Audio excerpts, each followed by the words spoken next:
pollution ti turai lar le chau to ma e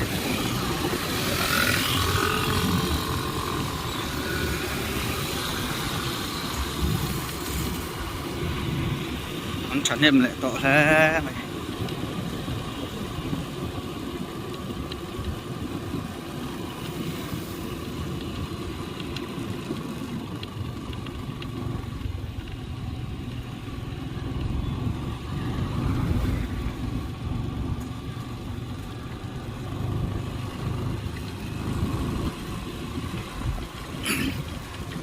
pollution tuna unstrict thar le than to a traffic lampang po